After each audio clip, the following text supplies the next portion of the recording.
boa tarde a todos, bem-vindos. A gente está encerrando, a gente iniciou nossas atividades esse ano com a Lisandra e estamos encerrando o ano com a Lisandra novamente na hora de planejar, né? Que honra! A gente achou bastante pertinente trazer para o nosso associado um pouco dessa visão do planejamento, principalmente depois de tudo que aconteceu esse ano, de forma inesperada, mas que a gente precisa realmente parar para entender, e ninguém melhor que a Lisandra para isso. Então, Lisandra, passo a palavra para você iniciar a sua primeira aula. Só para lembrar, vocês receberam, a grande maioria já, a senha, e a palavra passe para o seduc.abpi.org.br, a plataforma onde as aulas vão ficar gravadas e onde a Lisandra vai fazer upload de uma boa parte do material.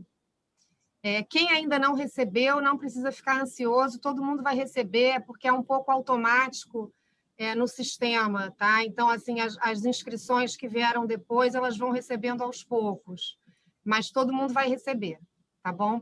E a gente mandou agora, aos 15 da prorrogação, um material que a Lisandra pediu para ser enviado para a aula de hoje, então está no e-mail de todos vocês, tá? Obrigada, Lisandra. Obrigada, Érica. É um prazer estar aqui com vocês para encerrar aí o ano de 2021, esse ano aí tão caótico, né? É um prazer aqui, mais esse convite da BPI para estar aqui com vocês. Agradeço aos que estão aqui me dando essa oportunidade e o privilégio de ter vocês aqui como alunos para encerrar esse ano e trabalhar o planejamento estratégico de vocês para 2021. Embora a gente não saiba muito, a gente não tem como saber ao certo o que esperar de 2021. Estamos aí até, inclusive, com uma tendência, né, de uma segunda onda de lockdown, mas é importante, assim mesmo, se planejar até para conseguir enfrentar aí novas surpresas, desafios que esse novo ano aí pode trazer. Não ser pego de surpresa como foi todo mundo em 2020. A gente não tinha como saber, imaginar, agora mais ou menos a gente já sabe o que pode vir a acontecer. Então, vamos começar a nossa aula, vou compartilhar aqui. Peço para que vocês, conforme vocês queiram comentar alguma coisa, vocês coloquem ali no chat, e se alguém quiser fazer algum comentário, levantar a mãozinha, tá? Volta e meia parar para poder debater com vocês. Eu quero que essa aula também seja uma aula em que vocês possam botar a mão na massa. Quem tiver tido acesso já à ferramenta que a Érica compartilhou, que eu compartilhei com a Érica, já seria legal se vocês tivessem aí a ferramenta para já ir fazendo as anotações de vocês, tá? Então, deixa eu compartilhar aqui o slide. Então, vamos lá. Vamos à nossa primeira aula. Esse curso aqui ele vai ser composto de 5 aulas. Nessa primeira aula, a gente vai falar um pouquinho sobre muito en passant, empreendedorismo, advocacia 5.0, porque eu quero entrar com vocês em coisas mais profundas. Tá aqui o que a gente vai ver hoje, tá? Como você enxerga a sua advocacia, o mundo mudou, então é importante enxergar a advocacia de forma diferente do que a gente aprendeu na faculdade. A questão da advocacia 5.0, é importante vocês estarem conscientes disso.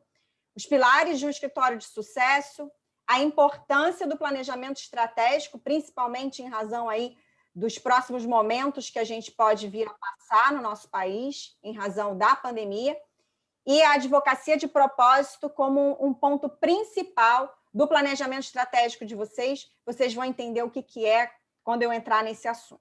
Então, vamos lá. Quando eu falo sobre empreendedorismo jurídico, eu quero trazer para vocês uma reflexão. Como que vocês enxergam a advocacia de vocês? Como um advogado ou como um empreendedor? Vocês se enxergam única e exclusivamente como profissionais liberais, um advogado que se formou na faculdade de Direito e que está no mercado só para resolver o problema dos seus clientes, com aquilo que aprendeu na faculdade e se especializou na área de propriedade intelectual? ou vocês também se veem como empreendedores, não só como profissionais liberais? O que a gente aprendeu na faculdade ensinou a gente a apenas sermos advogados. Só que o mundo mudou, e a gente vem vendo isso ao longo desses anos todos, e principalmente nesse ano de 2020, o quanto mudou, o quanto ele foi acelerado em razão da pandemia. E não dá mais para encarar a advocacia apenas como uma profissão de um profissional liberal. Porque quem se comporta e pensa como um profissional liberal e faz a gestão do seu escritório como um profissional liberal está fadado ao insucesso, a não conseguir superar esses novos desafios do novo mundo. Aliás, esse movimento do empreendedorismo jurídico já começou muito antes do que aconteceu esse ano. Eu já venho falando sobre a importância do advogado pensar como um empreendedor muito antes dessa pandemia. Há 4 anos, quer dizer, há 5 anos, eu venho defendendo essa ideia do empreendedorismo jurídico, do advogado desenvolver outras habilidades, que não só aquelas que a gente aprende na faculdade, que são o conhecimento técnico, que ele é muito importante, mas sim que ele desenvolva uma visão de negócios e desenvolva habilidades que possam capacitá-lo a empreender com sucesso, seja como um profissional autônomo, um escritório pequeno, de pequeno porte, ou um escritório de médio e grande porte. Não interessa o tamanho do seu escritório. Se você tiver uma visão empreendedora e de gestor jurídico, essa é a chave para você conseguir elevar o seu escritório e colocar ele num patamar de alcançar os resultados que você deseja. Então, é a hora de mudar. Se você ainda não pensa assim, é a hora de você mudar e virar a chavezinha da sua cabeça e buscar desenvolver essas habilidades. Acredito que todos vocês já tenham enxergado isso, senão vocês não estariam aqui nesse curso de planejamento estratégico, que é um curso que empresários fazem, é um curso de educação executiva que empresários fazem para o quê? Alavancar os resultados das suas empresas. Então, se vocês estão fazendo esse curso, é porque vocês já viram a necessidade de vocês também implementarem dentro do escritório ferramentas utilizadas no mundo corporativo. E a advocacia 5.0? O que é a advocacia 5.0? Ano passado, a gente falava ainda da advocacia 4.0, mas ela já está ultrapassada. A gente já entrou na era da advocacia 5.0, que é a advocacia que vem sendo o quê? Muito impactada, não só pela tecnologia. A advocacia 4.0 é aquela que é impactada pela tecnologia, a inteligência artificial, os robôs, que, com relação a atividades burocráticas e corriqueiras, vão substituir advogados, sim. Hoje, ainda é muito caro para muitos escritórios pequenos, advogados autônomos e de médio porte, conseguirem implementar dentro do escritório todas as ferramentas da inteligência artificial, mas, num futuro próximo, eu digo até daqui a uns 5 anos, isso vai se tornar corriqueiro. Assim como alguns anos atrás era caro todo mundo ter um celular, hoje, quem não tem um smartphone, seja um iPhone ou um celular de uma outra marca, mas todos têm um smartphone, se tornou algo acessível para todos. Então, daqui a alguns anos, a tecnologia, os softwares de inteligência artificial serão acessíveis por todos. Então, isso é algo que vocês já precisam ter em mente. Inovar não significa que você já tem que, hoje, implementar um software de inteligência artificial no seu escritório, mas com base no que nós vamos ver aqui nesse curso, acredito que vai abrir muito a cabeça de vocês e vocês vão poder enxergar o que vocês querem alcançar no futuro e o que vocês vão ter que começar a se planejar para implementar no escritório de vocês, seja em termos de inteligência artificial ou um software de gestão já para ajudar vocês a fazer toda a gestão dos processos, gestão de clientes, um CRM efetivo para ajudar vocês nos processos de venda dos seus serviços e, futuramente, quem sabe, pensar em softwares, aplicativos de inteligência artificial, sim, para que possa substituir vocês e os advogados que trabalham vocês em atividades mais burocráticas, para que vocês possam ganhar tempo para pensar na estratégia do escritório, estarem desenvolvendo atividades mais complexas e que possa trazer um crescimento para o negócio de vocês. É importante vocês terem isso em mente, começarem a pesquisar, vocês já vão ver algumas coisas aqui nesse curso, sobre tudo que tem aí de inteligência artificial no mercado e que talvez possa fazer sentido para vocês e ser acessível para vocês agora ou num curto, médio e longo prazo. Além disso, a advocacia 5.0, ela não é só aquela advocacia que é impactada pela tecnologia, mas em razão da tecnologia, o que é a advocacia 5.0? É que em razão da tecnologia, o advogado ele vai poder utilizar o tempo dele de sobra para se relacionar com o seu cliente de forma mais humanizada. Porque, em razão da inteligência artificial e dos robôs, vai sobrar o quê para você conseguir fazer a diferença no mundo e fidelizar o seu cliente? É o relacionamento. Então, tudo que você puder pensar de relacionamento humano, de como você humanizar cada vez mais a sua marca, pensar em serviços diferenciados para o seu cliente, é o que vai, é o conceito da advocacia 5.0. No Japão, tá, já estão sendo usados, tá, softwares de inteligência artificial. O que a gente já tem no Japão? Isso já é realidade no Japão, tá? São carros que dirigem por conta própria, ou seja, o dono entra no carro, ele dá um comando para o carro e o carro dirige por conta própria.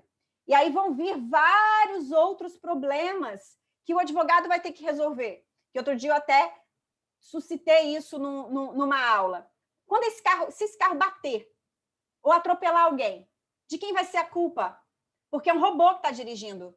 Não é o dono, não é a pessoa que está ali no controle do volante. Ela apenas dá um comando, me leve até o lugar. E aí o robô, ele vai calcular a rota, ele vai calcular o melhor caminho, a velocidade, o trânsito, e ele vai sair dirigindo sozinho. E o que isso dá à pessoa que está dentro do carro? Vai dar para ela mais tempo para que ela esteja fazendo outras atividades enquanto o carro está levando ela ao local, ao destino. Só que se o carro bate em razão de um cálculo errado do robô, de quem vai ser a responsabilidade disso? Então, você vê tudo isso da tecnologia que está chegando, que vai chegar aqui, que já é uma realidade no Japão, vão trazer outros questionamentos e problemas para serem resolvidos na área jurídica. A tecnologia 5G, né? No Japão, eles já têm a tecnologia 5G, que é a impressora de 3D, a impressora 5G que já imprime comida mesmo. Você vai e você apenas, com um simples software, você diz o que você quer comer, e aí a impressora já imprime a sua comida e você come ali. Ou seja, olha quantas coisas vão mudar no mundo, pessoas vão ficar desempregadas, porque é um robô que vai acabar fazendo a sua comida. Médicos já estão operando por meio de máquinas. Então, o médico ele pode viajar, ele pode estar do outro lado do mundo e ele pode, o chefe da equipe, está operando por meio de um robô. Então, isso vai chegar no Brasil no futuro próximo, daqui a uns 5 anos, e vai impactar a advocacia como já está impactando, tá? Então, isso vocês precisam ter em mente. E aí eu venho com essa questão. Você está preparado para o futuro? Você está preparado para o futuro? Quem aqui já ouviu falar no mundo VUCA? O que é o mundo VUCA? O mundo VUCA é um mundo volátil, ou seja, a velocidade com que as coisas acontecem. Hoje as coisas acontecem de forma muito rápida, justamente em razão do mundo globalizado em que a gente vive. Então, o que ano passado podia ser feito e era uma tendência, em um ano, às vezes em meses, muda em razão da globalização. O mundo também está incerto. VUCA, tá? É um acrônimo em inglês para essas palavras. O mundo é incerto, uncertainty, né? É incerto. Ou seja, nada mais é certo. Você planeja uma coisa hoje e amanhã pode não servir mais. E, Lisandra, você pode estar se perguntando, então o que adianta fazer planejamento estratégico? Daí a importância ainda maior de você fazer um planejamento estratégico, de vocês estarem aqui aprendendo sobre como fazer isso. O planejamento estratégico vai ser de suma importância ainda dentro desse mundo de incertezas.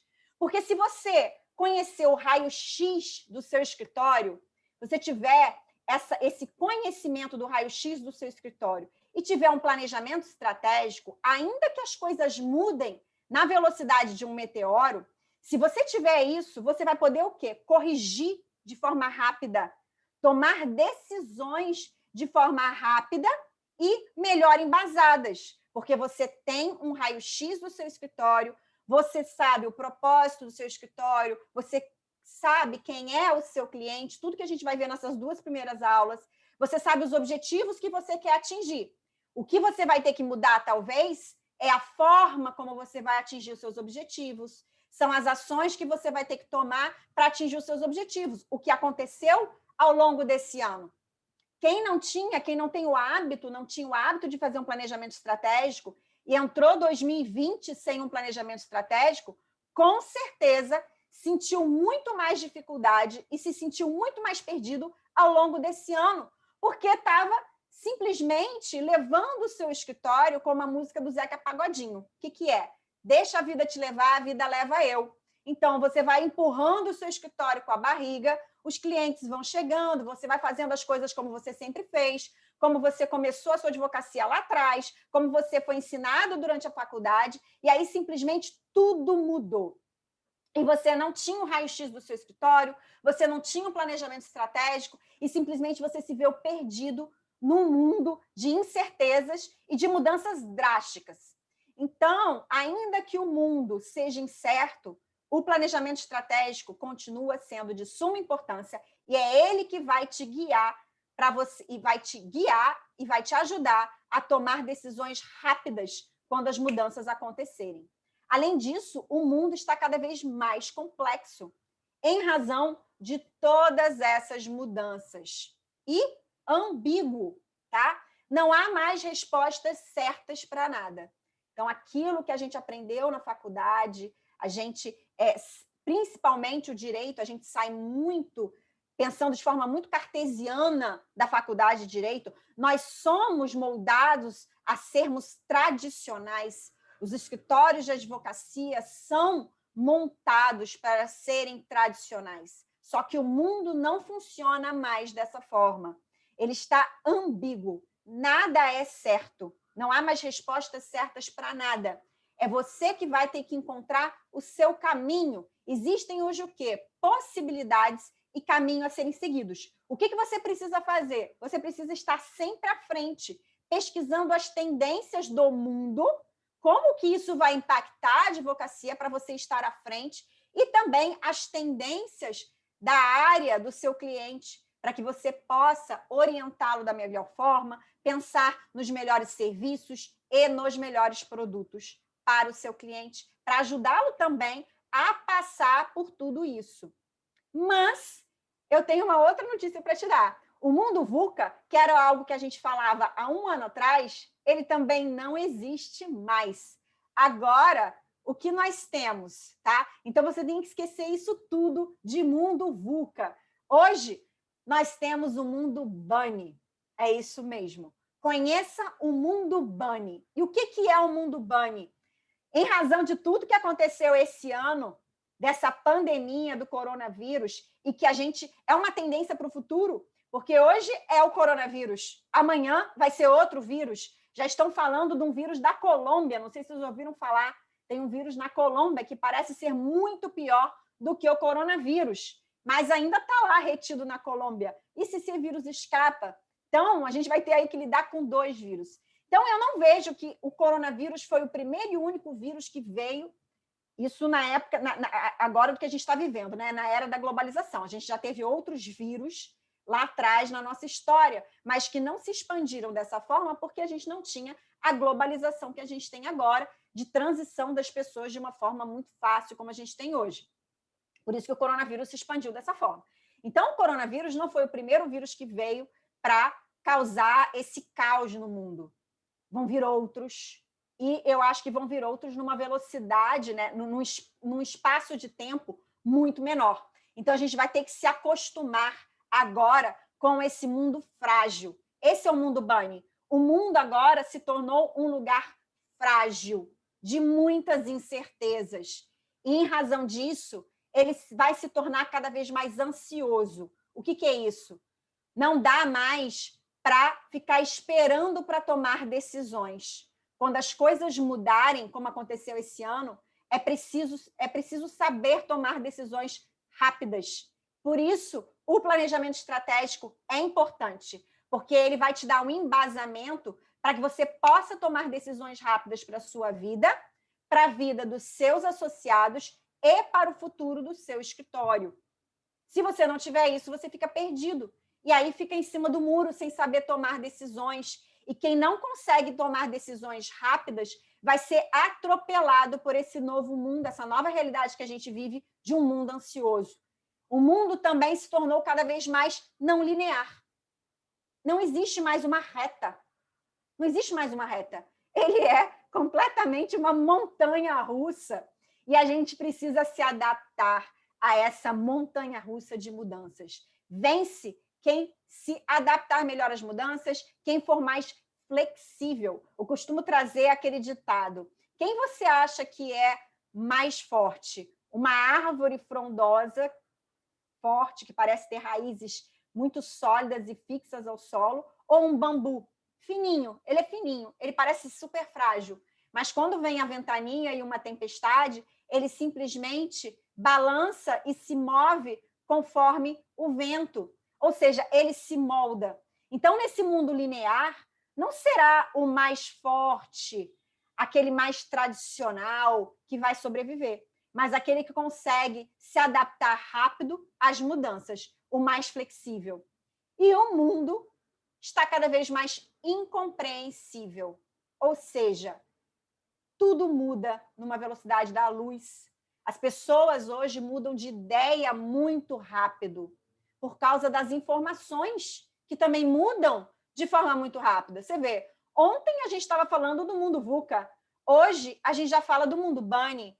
Ano passado, a gente pensava de uma forma, não tinha pandemia. Esse ano, a gente já está pensando de outra forma, a gente se comporta de outra forma, a forma de se fazer negócios mudou, a forma como vocês, né, tiveram que estruturar o seu escritório de advocacia para esse ano e para o futuro mudou completamente. A forma de vocês lidarem com seus associados, tudo mudou.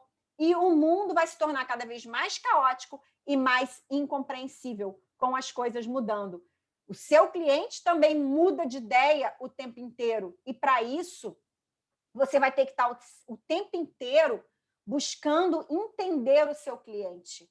O que ele valoriza, o que é bom para ele, o que você precisa oferecer em termos de relacionamento, em termos de serviço, para manter o seu cliente com você. O que dentro do seu escritório você vai precisar mudar, implementar em termos de proposta de valor, em termos de valores, em termos de cultura organizacional, para manter os talentos com você, os melhores advogados junto com você. Eu falo que o seu escritório é um motor de um carro. Não adianta você pensar sozinho. Você tem que pensar em conjunto.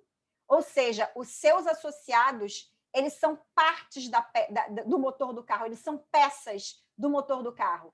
E se você não tiver uma equipe coesa junto com você, abraçando a sua proposta de valor, o propósito do seu escritório, trabalhando junto, arregaçando as mangas, você não anda para frente. Você não vai conseguir superar as tempestades. Mas, para isso, você precisa ter o quê? Uma excelente gestão de equipe. Você precisa ter uma proposta de negócio que interesse também as pessoas a ficarem com você. Uma cultura organizacional forte, ela é a chave para um planejamento estratégico eficaz. A gente vai ver isso nesse curso a respeito dos valores. A gente não vai entrar em gestão de equipe, não vai dar, isso vai ficar para um outro curso ano que vem, mas a gestão de equipe eficaz também é de suma importância para o sucesso do seu escritório. Então, a mágica corporativa é, hoje em dia, errar rápido, corrigir rápido e repetir a operação. Não dá mais para ficar em cima do muro. Então, vou passar um pequeno videozinho para vocês aqui. Vamos lá. Houve um tempo em que fazer negócios da forma tradicional era bom o suficiente. Não é mais. Para onde estamos indo, bom o suficiente é sinônimo de fracasso. Em um mundo onde tudo é conectado, onde tudo é igualmente excelente e onde tudo caminha para a perfeição, a derradeira inovação está em um único lugar: em você. Nesse momento, você está no olho de um tornado de mudanças, abastecido por digitalização, mobilidade, desintermediação, automação, internet das coisas e inteligência artificial. Os negócios se desmonetizam, as tecnologias se democratizam e o mundo da ficção científica tornou-se o mundo real. A forma como trabalhamos jamais será a mesma. As habilidades de que necessitamos serão dramaticamente diferentes. E as oportunidades se revelarão de formas inimagináveis. E você, o que fará a respeito? Como você vai encontrar novas oportunidades na era mais transformacional da história da humanidade? A mudança é exponencial. Tudo que costumava ser isolado e desconectado agora é conectado e inteligente. Carros, cidades, portos, fazendas e até mesmo nossos corpos serão conectados por sensores que se comunicarão. E a velocidade com que novas variáveis surgem cria uma tempestade perfeita de mudança. Entretanto, qualquer coisa que não possa ser digitalizada ou automatizada vai se tornar extremamente valiosa. Características inerentemente humanas, como criatividade, imaginação, intuição e emoção, serão ainda mais importantes no futuro. Porque máquinas são muito boas em simular, mas não em ser. Para ser parte dessa mudança exponencial, você precisa começar agora a se engajar com aquilo que pode ser, não apenas com o que é. Não se trata mais de melhoria contínua, mas de completa transformação. O futuro não apenas acontece, o futuro é criado. A tecnologia representa o como da mudança, mas nós, humanos, representamos o porquê. A nova forma de trabalho é abraçar a tecnologia, mas a sabedoria está em transcendê-la. É preciso liderar a mudança e não apenas ser atropelado por ela. É preciso estar pronto para esse futuro. E você, o que fará a respeito? Então, esse vídeo, ele resume bem a questão da advocacia 5.0 que eu falei com vocês. Ou seja, a tecnologia ela veio para ficar. É importante vocês abraçarem a tecnologia, mas ela é apenas o como. A advocacia 5.0 ela tem muito a ver com relacionamento, humanização. E a humanização é o porquê. E aí vocês vão entender que a gente vai prosseguir aqui. Tá? Então, quais são os pilares de um escritório de sucesso? O primeiro é que vocês consigam atrair e manter as pessoas certas. Ou seja, como eu falei, uma gestão excelente de pessoas, tendo em mente que as pessoas que trabalham para vocês, elas são um dos maiores ativos do escritório, que é o capital humano, tá? Então, precisa se valorizar, atrair e manter as pessoas certas. Uma gestão estratégica diferenciada. Sem estratégia, você não tem organização. Sem gestão estratégica, você não tem organização. Você não sabe para onde você está indo. E aí, com isso, você não consegue tomar decisões assertivas com relação ao seu futuro. Uma execução da estratégia também é importante. Não adianta só fazer um planejamento estratégico e não executar a estratégia. O que mais eu experiencio? Escritórios de advocacia me contratam para fazer consultoria na parte de planejamento estratégico. Eu vou nos escritórios, eu fico meses fazendo todo o planejamento estratégico com os sócios, faço também a parte de posicionamento da marca, a gente pensa em como vai fazer o posicionamento da marca, estratégias, quais vão ser as ações, as redes sociais que vai usar, faço também a parte de treinamento de equipe, a gente faz a gestão da equipe. Só que quando eu saio, poucos continuam com a execução da estratégia. Por quê? Porque entram naquela correria do apagar de incêndio do dia a dia do escritório de advocacia e aí acabam esquecendo de executar a estratégia. Então, Então, durante o tempo que eu estou lá, é lindo, porque tudo começa a funcionar. E aí, quando eu saio, eles vão deixando de lado a execução da estratégia. Continuam executando algumas coisas, só que daí, naturalmente, vão deixando de lado. E conforme o escritório vai crescendo, isso também é importante, tá? Eles acabam se perdendo. A gente faz todo um trabalho que vocês vão ver aqui, de traçar os valores do escritório, o propósito do escritório, e aí o escritório começa a crescer, começa a se trazer novos sócios, agregar novas pessoas. E a tendência, se você não tem isso muito forte, tá? É o quê? Quando você traz pessoas novas para dentro do seu escritório, que você acaba esquecendo o seu propósito.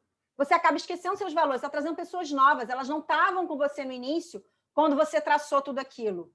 E aí é importante estar sempre fazendo o quê? Reuniões, estabelecer um conselho de administração que vai ficar fazendo o planejamento estratégico.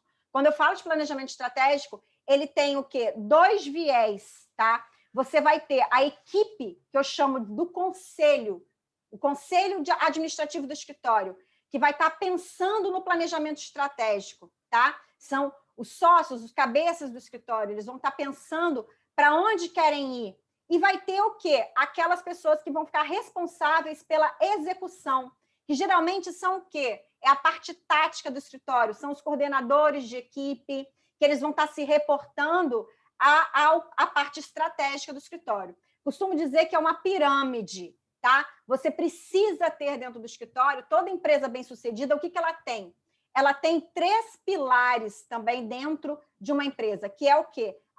O pessoal responsável pela estratégia, que é a parte estratégica do escritório, que geralmente fica o quê? A cargo dos CEOs, tá? E dos seus braços direitos que estão lá com ele, pensando a estratégia da empresa, o futuro da empresa, novos negócios, para onde vão, quem serão os parceiros, estratégias de marketing. Eles têm pessoas que os ajudam a pensarem na estratégia. A mesma coisa precisa acontecer com o escritório de advocacia.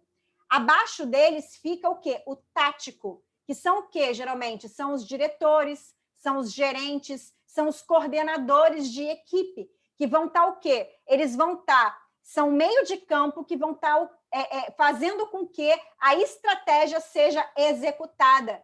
E eles passam essa estratégia para o operacional, que é o pessoal de base, que fica no operacional de uma empresa e também fica no operacional do escritório. Se você é pequeno, você precisa se estruturar de uma forma, dividir responsabilidades com seus sócios para que cada um fique a cargo de alguma coisa e que cada função fique bem dividida, para que vocês não esqueçam da parte de pensar no estratégico, de pensar no tático e de pensar no operacional. Se você só fica pensando no operacional, você só fica ali na base, dificilmente você vai crescer, porque você só está fazendo o trabalho feijão com arroz, você está apagando incêndio todos os dias, você está resolvendo os problemas do seu cliente, apagando os incêndios do seu cliente, só que você está esquecendo de pensar no seu negócio, no futuro dele, na estratégia de crescimento. E você tem que ter alguém meio de campo que vai te ajudar a fazer toda a execução dessa estratégia. E também é importante estar de olho no lucro. Nem sempre um escritório que fatura alto, ele tem um lucro alto. Se você tem um custo alto, apesar de você ter um faturamento alto, se você tem um custo alto, não sobra praticamente nada de lucro. Ou, às vezes, você fica no negativo. Então, é importante você designar pelo menos alguém que fique de olho na parte financeira e que reporte a esse conselho administrativo para que vocês tomem decisões assertivas com relação ao futuro financeiro do escritório de advocacia. Quais serão as medidas a serem adotadas daqui para frente? O que vocês vão mudar? O que pode cortar? Como que vocês vão mudar a estrutura? Agora, então, está num período maravilhoso, porque tudo mudou. Vocês podem diminuir a estrutura física para diminuir custos. Então, para o quê? Para que sempre pensando no lucro alto. Lucro alto não significa você oferecer serviço ruim com preço alto, mas é o quê? Você oferecer um serviço diferenciado, você pode cobrar bem por ele e você ter um baixo custo para conseguir oferecer esse serviço. Isso também não significa você pagar mal a sua equipe, você pode ter o quê? As melhores pessoas trabalhando para você, recebendo bem, mas é preciso saber como que vai ser a estratégia para você conseguir fazer isso e ainda assim ter lucratividade.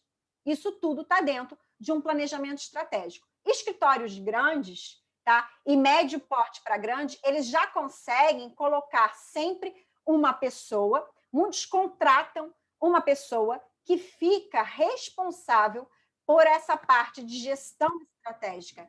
E ela vai estar sempre pensando junto com o conselho administrativo. Por quê? Porque tem advogado que não gosta de sair da parte operacional. Mesmo sendo sócio do escritório, ele gosta de botar a mão na massa. Ok, ele pode continuar fazendo isso. Mas é importante que sempre tenha ou alguém contratado ou que você designe um dos sócios que goste e que tenha mais, como é que eu vou dizer, que ele tenha mais habilidade para isso, para ficar focado na estratégia do escritório. Tem que ter alguém que fique focado na gestão de equipe, está sempre olhando como é que está a equipe, coordenando, passando tudo para o pessoal que vai ficar no tático. Sem isso, você não consegue fazer a roda girar e você crescer. Então, vamos lá. A importância do planejamento estratégico, a gente já vai entrando aqui. Então, o planejamento estratégico, como vocês vão ver aqui ao longo desse curso, o planejamento estratégico ele não deve ser encarado como um instrumento rígido. Até em razão de tudo isso que eu acabei de falar. Essa introdução que eu fiz é importante para vocês entenderem. Nós estamos no mundo bunny, onde tudo muda o tempo inteiro. E na velocidade da luz, essa vai ser a tendência. A gente precisa se acostumar com isso. Então, o planejamento estratégico ele não tem que ser algo que você vai fazer agora e não vai mudar mais. Antes desse ano, eu sempre orientava os meus clientes, você tem que fazer um planejamento estratégico todos os anos. No final do ano, por volta de novembro, você já deve começar a fazer o planejamento estratégico para o próximo ano. Outubro, novembro é a melhor coisa para o próximo ano. E a gente fazia planejamento estratégico de um ano. Só que agora não dá mais para fazer um planejamento estratégico para você só revisar no outro ano. Você vai ter que estar sempre vendo esse planejamento estratégico conforme as coisas começarem a mudar. Isso não quer dizer que os seus objetivos vão mudar. A gente vai ver aqui, tá? De você traçar um objetivo, de você ter o Everest do escritório, que é aquele objetivo maior de 10, 20 anos, e você ter o quê? Objetivos anuais e metas trimestrais a serem alcançadas.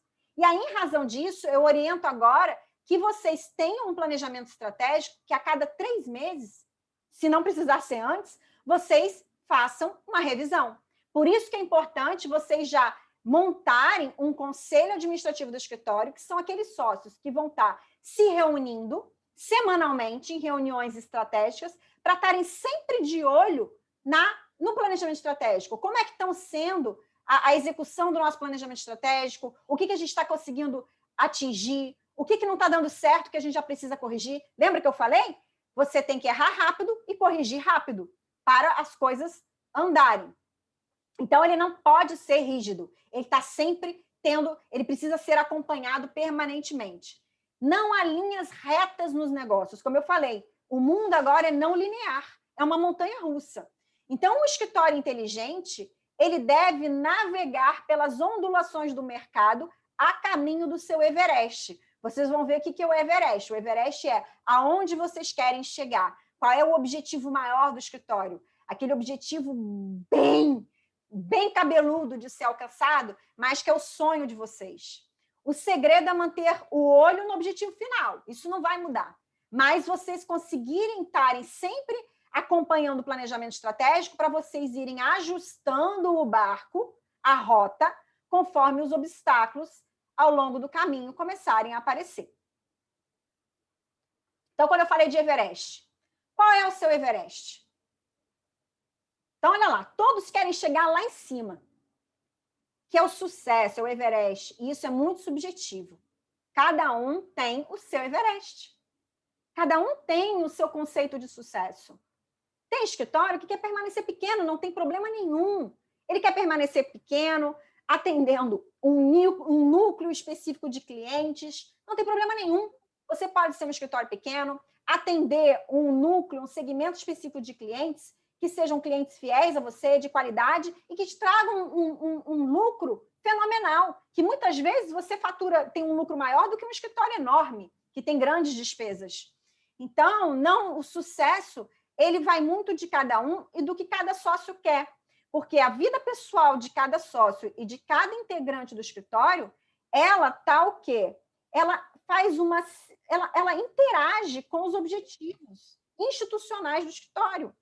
Então, se você tem em mente que os objetivos dos sócios, os objetivos dos associados, eles estão condizentes com os objetivos institucionais do escritório, todos querem chegar lá, naquele Everest, porque chegando naquele Everest, todos vão conseguir conquistar os seus objetivos pessoais também, você consegue, de uma forma muito mais, como é que eu vou dizer, muito melhor, colocar todo mundo no mesmo barco remando junto.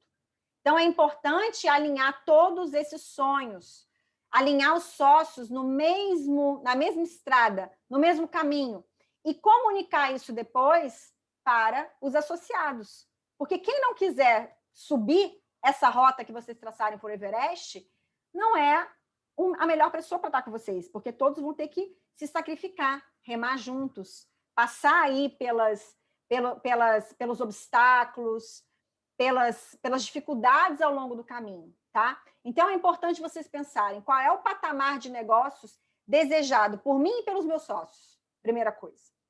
Onde a gente quer chegar? O Everest é onde a gente quer estar daqui a 10 anos, daqui a 20 anos. Como a gente quer ser?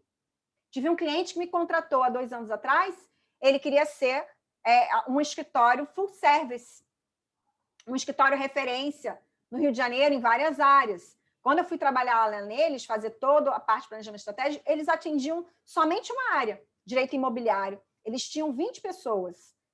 E aí a gente fez todo esse trabalho. Eles foram trazendo mais gente. Hoje eles já têm 40 pessoas lá dentro, tem tributário, tem sócio de trabalhista, colocamos o LGPD, colocamos um sócio de empresarial. Ou seja, por quê? Definiu-se muito bem qual era o Everest, todos os sócios estavam no mesmo patamar, concordaram em se sacrificar, concordaram em buscar novos sócios, tá? Trazer novos sócios para dentro do escritório, e aí a gente foi definindo as ações, o caminho, como que eles iam fazer isso. E essa visão de futuro foi passada para todos os advogados do escritório. E quem não se viu nessa visão de futuro, porque muita coisa começou a mudar dentro do escritório, começou a sair do escritório. E tudo bem, foi o que eu falei, vocês vão começar a perder gente. Não tem o menor problema, porque para estar aqui dentro tem que ser quem realmente esteja alinhado com a visão de futuro do escritório, porque daí vai querer remar junto. E aí, qual é o seu plano estratégico para chegar lá? Esse é o planejamento estratégico. Qual é o seu plano estratégico para chegar no Everest? E a cada ano, vocês vão precisar ajustar a cada trimestre, para ver se está levando vocês no Everest. Então, esse Everest, que é daqui a 10 anos, a cada ano vocês vão transformar eles em objetivos menores. Objetivos de 1 ano. Então, esse ano a gente quer chegar, 2021, né? Até o final de 2021, nosso objetivo vai ser tal. Vai ser X. Que vai ser, se a gente conseguir concretizar, vai mostrar para a gente que a gente está a caminho do nosso Everest, daquilo que a gente quer conquistar daqui a 5, 10 anos. Então, eu sempre recomendo traçar objetivos de 1 ano, traçar objetivos de 3 anos, objetivos de 5 anos, objetivos de 10 anos, objetivos de 15 anos, objetivos de 20 anos. E aí vocês vão trazendo isso para metas trimestrais, que daí fica mais fácil vocês irem acompanhando o planejamento estratégico para ver se vocês estão conseguindo cumprir as metas. Agora, para que vocês consigam traçar um planejamento estratégico eficaz, antes de tudo, é importante conhecer a essência do escritório. Então, a gente vai, nessas 2 primeiras aulas, a gente vai passar um pouquinho pelo autoconhecimento do escritório. Assim como uma pessoa, para evoluir na vida, precisa passar por um processo de autoconhecimento, não que ela precise, mas se ela passa, ela tem muito mais chances de alcançar o sucesso na vida, porque ela começa a se conhecer, ela sabe quais são seus pontos fortes, quais são seus pontos fracos, quais são suas crenças limitantes, quais são suas crenças impulsionadoras, quais são seus talentos, como que ela se comporta diante de determinadas situações. Quando ela tem clareza do que ela quer conquistar na vida dela, fica muito mais fácil dela se impulsionar, se sacrificar para conquistar aquilo, mudar hábitos. Então, no escritório também. Quando você, sócio, vocês conhecem a essência do escritório de vocês, né? Como é que ele é realmente, o coração desse escritório, a alma desse escritório, fica muito mais fácil você montar uma estratégia eficaz, determinar uma cultura forte para esse escritório, e com base nessa essência forte, é que vai dar para vocês muito mais poder de decisão diante das incertezas que podem vir a acontecer daqui para frente.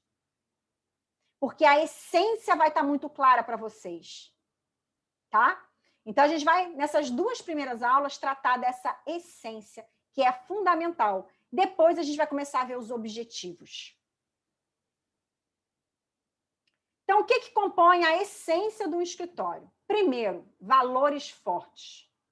A gente vai ver o que são os valores. Os valores determinam o que pode e o que não pode ser feito dentro de um escritório.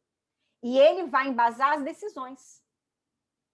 Então, tudo vai ser em torno dos valores do escritório. Como que eles funcionam dentro do escritório? E os valores determinam a cultura organizacional.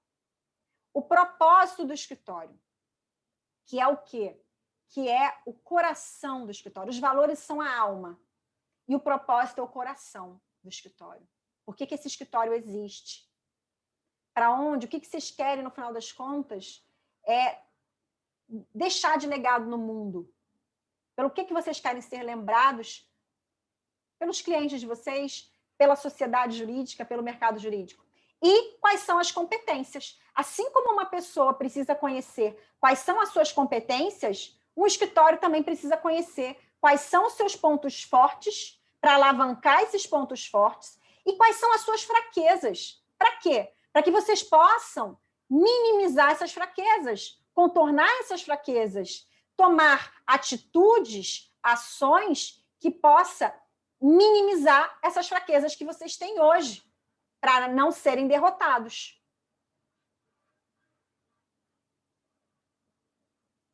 Então, entender e divulgar a essência é importante para vocês disseminarem uma cultura organizacional forte. Então, como eu falei, o propósito é o coração do escritório. Entenda o seu porquê e você vai entender o seu como. Então, como que vocês vão determinar o propósito do escritório? Comece se perguntando: por que fazemos o que fazemos? Sentem com a equipe de vocês, com os sócios, com os cabeças do escritório e pensem: por que a gente faz o que a gente faz? Por que a gente montou esse escritório? Qual é o nosso propósito? Por que ele existe? Qual a diferença nós estamos fazendo no segmento de mercado que a gente atua? Qual é a diferença que a gente quer fazer? E por que os nossos clientes deveriam sentir a nossa falta se a gente não tivesse mais no mercado? Essa faz a diferença, sabe por quê? Quando vocês entenderem o propósito de vocês, por mais que vocês tenham concorrentes oferecendo os mesmos serviços, porque isso a gente não tem como fugir. Vocês vão ter clientes, concorrentes oferecendo os mesmos serviços. Mas o que vai fazer com que vocês se diferenciem no mercado é o como, é o propósito. Aí vocês vão começar a construir uma advocacia diferenciada.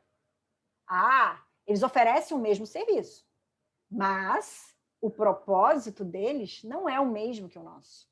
O como eles fazem é diferente. O como nós fazemos, o que a gente faz, é diferente. O porquê nós fazemos é diferente. E é isso que nos torna diferenciado, é isso que nos torna a primeira opção na mente do nosso cliente.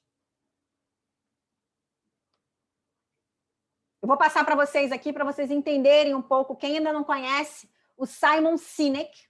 Simon Sinek é um consultor tá, americano, em que ele veio com essa metodologia do Golden Circle, que é o círculo de ouro, em que ele traz exemplos de empresas que cresceram quando elas entenderam qual era o propósito delas, como é o caso da Apple, da Starbucks, tá? Que é por que nós fazemos o que nós fazemos. Vou passar um videozinho aqui para vocês.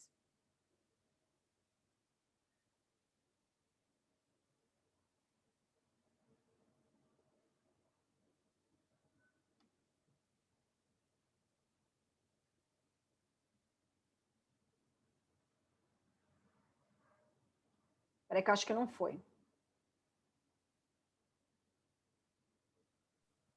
Compartilhar a tela, Elisandra. Não foi. Eu vou ter que botar o vídeo aqui que não foi. Agora... Não, o vídeo não foi. Eu acho que ele não está. Ele não está. Bom, eu vou ver, no final eu tento passar, eu não quero perder muito tempo aqui, mas vamos lá. Bom, um propósito poderoso, ele tende a girar em torno de uma única palavra ou uma ideia, tá? Para facilitar para vocês. Vocês vão sentar com os sócios de vocês e vocês vão fazer esse exercício para a próxima semana, que é pensar no propósito. E o propósito, ele é definido em uma única palavra ou ideia. Vou dar alguns exemplos para vocês entenderem. Qual é o propósito da marca Walmart? Eles têm como propósito economizar o dinheiro das pessoas, para que elas vivam melhor.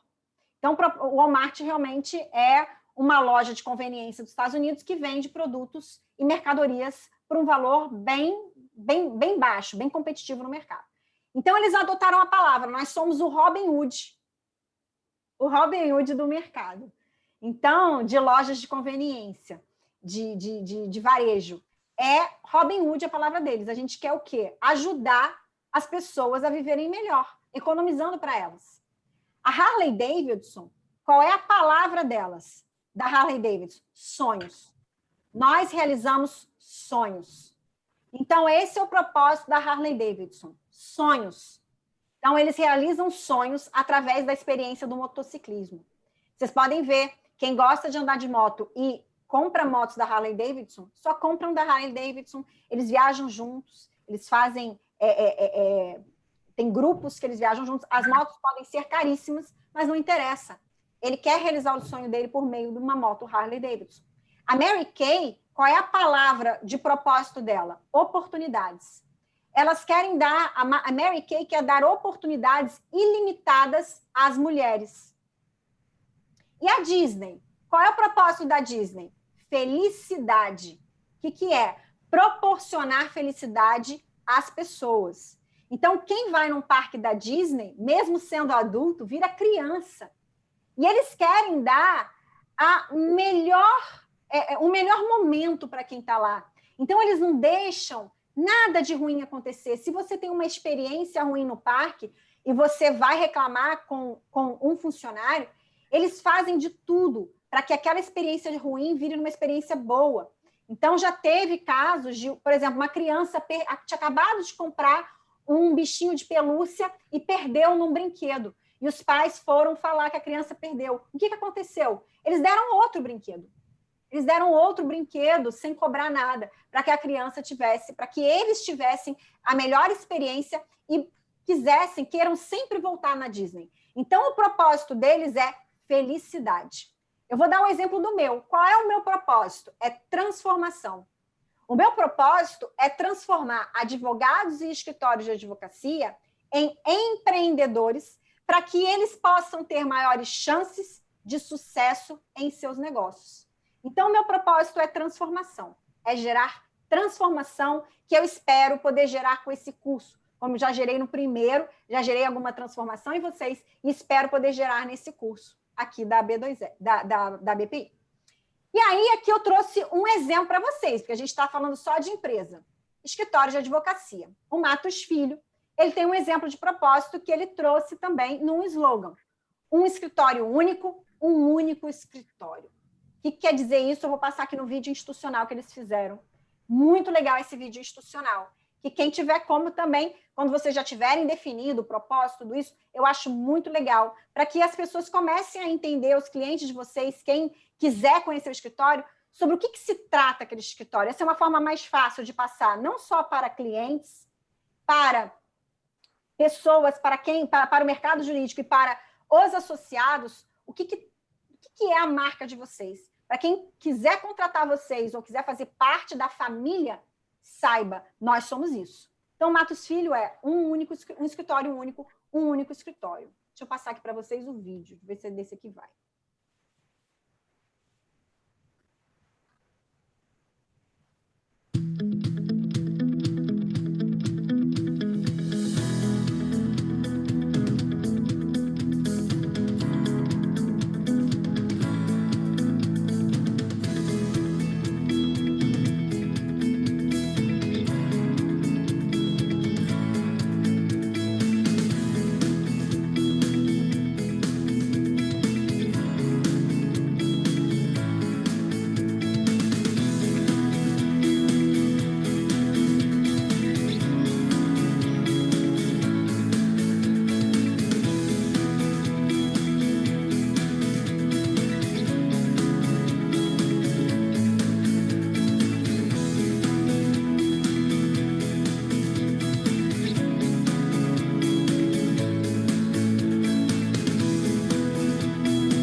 Excelência, comprometimento e generosidade sustentam a marca e a história que fazem do Matos Filho um escritório diferente, único, no jeito de ser e no jeito de atender os clientes. Hoje, quando alguém fala no escritório full service, isso para mim faz muito sentido, porque, de fato, quando aparece uma demanda multidisciplinar, a gente trabalha em conjunto com outros profissionais de outras áreas. Hoje eu vejo que a gente consegue agregar muito mais o trabalho, porque a gente, de fato, tem esse diálogo conjunto. Isso faz uma diferença grande, que a equipe é um conjunto, todo mundo, um ajudando o outro, compartilhando com as pessoas. Isso é muito importante, porque a gente não cresce sozinho. O parceiro não é tão fácil de substituir, porque é alguém que você cria relação de confiança e comprometimento recíproco. E acho que o escritório conseguiu avançar para esse patamar. Sem dúvida que o escritório alcançou a condição de parceiro de longo prazo, por mostrar esse comprometimento e essa interação, essa disponibilidade e vontade de estar junto, né? Tem conexão, tem um elo, tem algo que realmente funciona entre nós. Então, eu acho que essa base que eles mantiveram desde o começo, de que era pequeno, que até tinha uma ideia de algo meio familiar, né? Não se perdeu, apesar do profissionalismo, a gente tem uma conexão e um profissionalismo que é muito bom. E, para mim, isso é importante. Então, hoje eu vejo o escritório cada vez com mais excelência nesse aspecto de inovação. O que me chama a atenção é que o escritório sempre está inovando.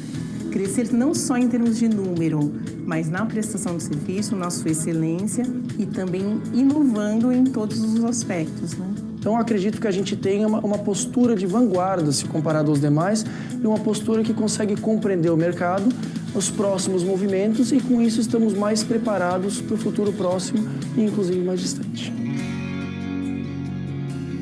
Quando nós falamos de um escritório único, um único escritório, nós estamos passando uma mensagem para os dois principais públicos do escritório, para os nossos clientes e para as nossas pessoas. Então, nós queremos, com isso, deixar claro para os nossos clientes que aqui eles vão encontrar uma experiência única em termos de escritório de advocacia, com qualidade, com expertise, com uma dedicação a resolver o problema do cliente, diferente do que ele encontrará em qualquer outro escritório de advocacia, ao mesmo tempo que ele vai encontrar um escritório que é único. Então, independentemente de quem o atenda, de quem fale com ele, de qual área que ele vai estar tratando o assunto no escritório, ele vai ter o mesmo tipo de atendimento. E para as nossas pessoas, no mesmo sentido, vão ter um escritório único, no sentido de poder ter um desenvolvimento aqui diferente do que eles podem ter em qualquer outro lugar, em termos de escritório de advocacia, e ao mesmo tempo um escritório que pensa de uma maneira coordenada, coletiva, que quer direcionar todos os esforços para construir aqui um escritório que vai durar por muitas gerações, é um escritório do futuro, um escritório que vai ser das pessoas que quiserem estar aqui conosco no longo prazo para participar desse projeto.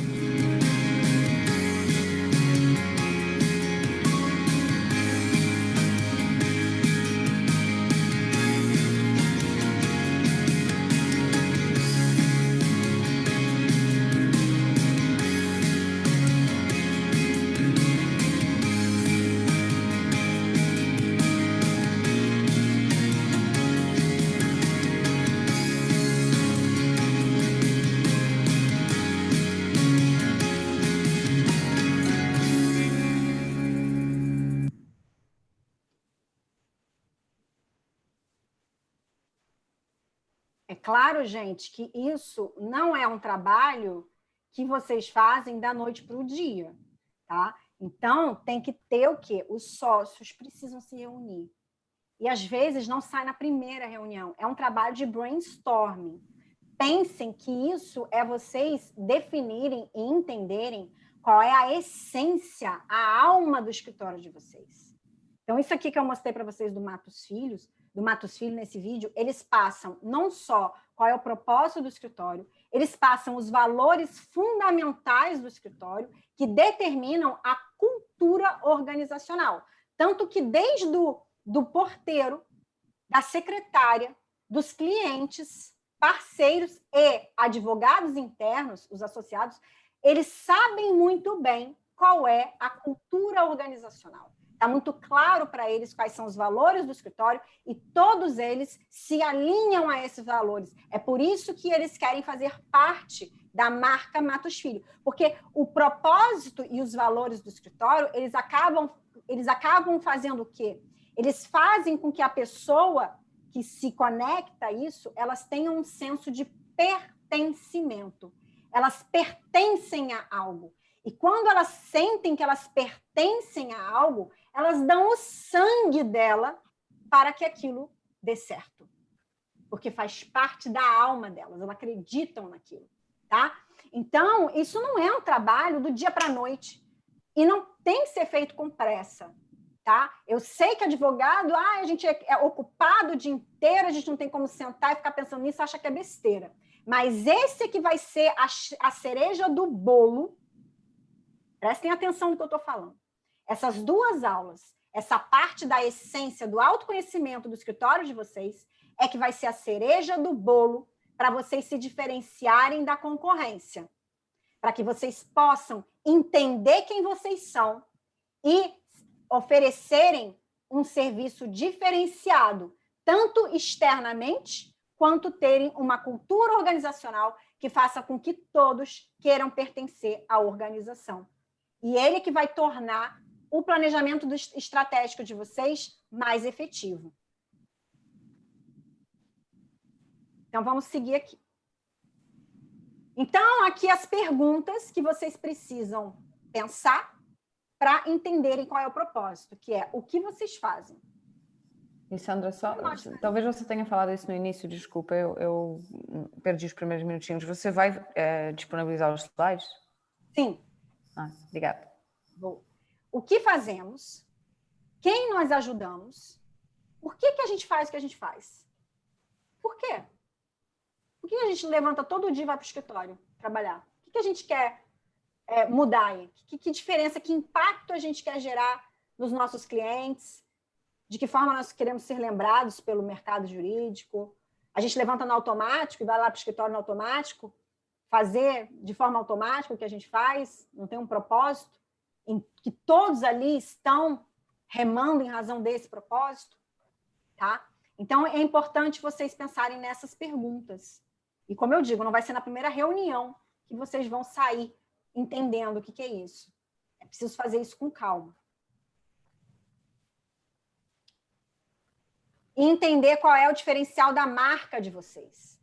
A diferenciação do serviço, ela não pode ser meramente argumentativa. Hoje, os clientes, gente, eles querem mais.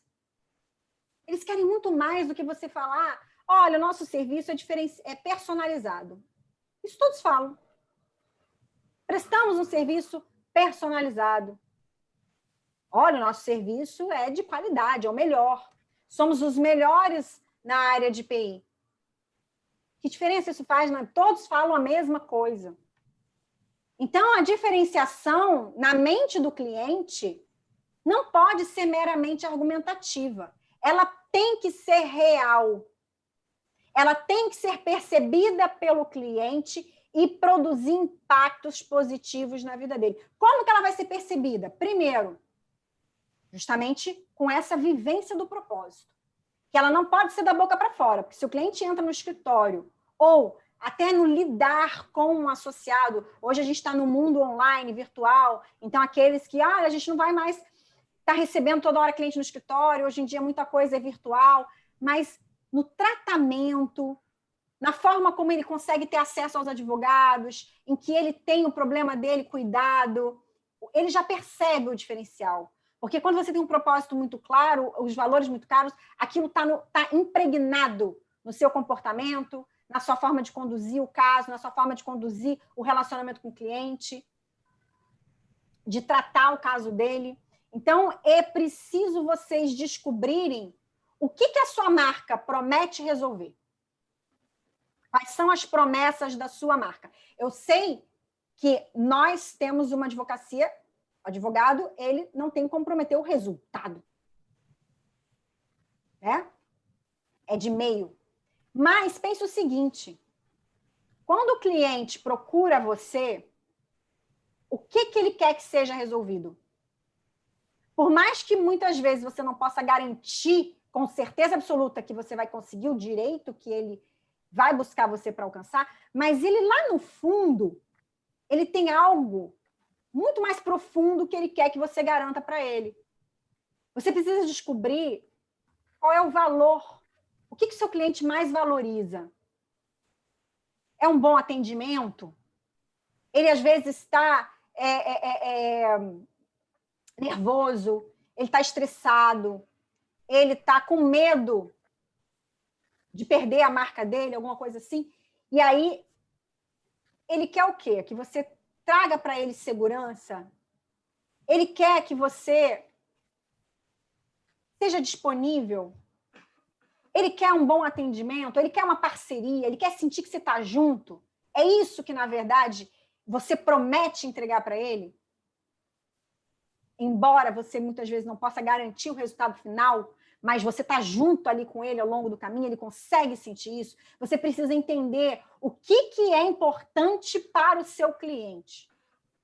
Ainda que o resultado final não possa ser garantido, o que você consegue garantir para ele ao longo do caminho, que é a promessa da sua marca. É o que seu escritório consegue prometer. Tranquilidade, segurança. Viu que o Matos Filho, ele coloca ali algumas coisas, que é parceria de longo prazo, é serviço de excelência, que é ele conseguir se sentir único, ele tem um escritório único. O que é? Dentro do escritório, ele vai ser tratado igual. Ele seja pequeno, grande, ele vai ser tratado igual. E ele vai ser atendido bem por qualquer pessoa. Ainda que ele seja atendido pelo estagiário, vai ser o mesmo atendimento que o sócio sênior vai dar para ele. Porque ali são todos moldados por causa da cultura organizacional, treinamento. Então, ele vai receber o mesmo tratamento. Então, por mais que ele não consiga, olha, aqui nós garantimos o êxito da sua causa. Não tem como garantir. Mas o que nós garantimos? Que aqui você vai encontrar um único escritório. Você vai ser atendido de forma única por qualquer pessoa que venha falar com você. Você vai ter um tratamento diferenciado, você vai ser atendido igual, você seja pequeno ou grande, você vai receber um tratamento igual. Mas isso precisa realmente ser cumprido, não adianta ser só falado. Ah, que bonito aqui. Aí o cliente vai lá, chega no seu escritório, não é nada disso. Ele é deixado de lado porque ele é menor, ele paga menos, ele tem menos poder aquisitivo, então nem pega esse cliente, se ele vai ser tratado mal, você vai deixar ele lá. Agora, se você vai deixar ele com o estagiário, vai ser o advogado, não tem problema. Olha, é o advogado júnior que lida com essa carteira de clientes, porque paga menos, então as horas são as horas do advogado júnior. Ele e o estagiário. Mas não tem problema ficar com o advogado júnior, só que ele tem que atender tão bem quanto se fosse você, sócio do escritório, que estivesse atendendo o cliente. Tá?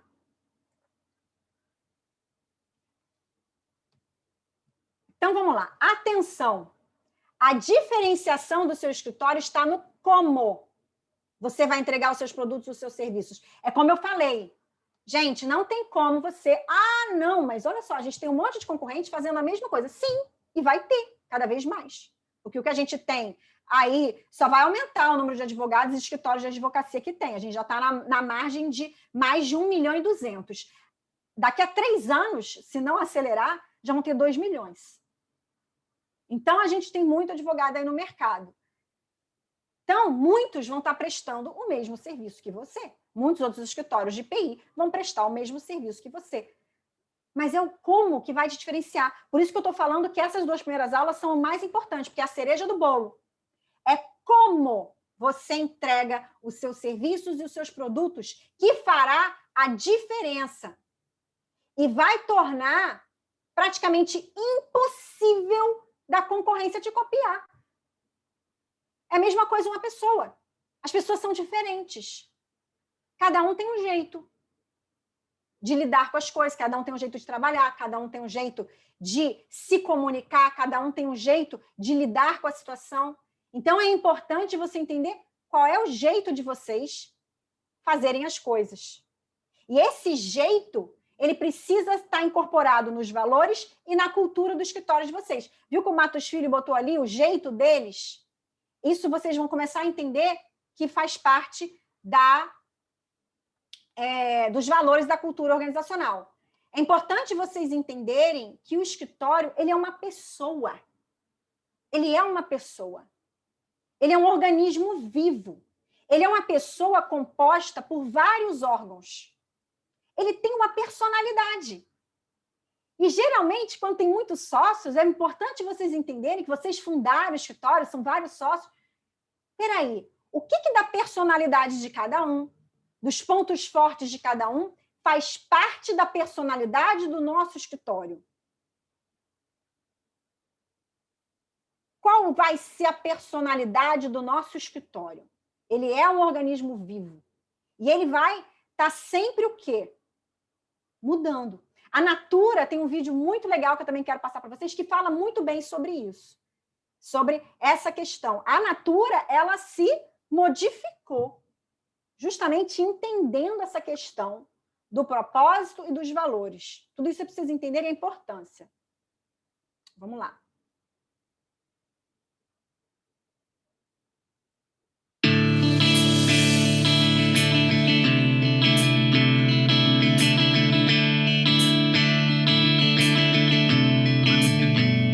Olá, meu nome é Ricardo Guimarães, eu sou casado com a Lili há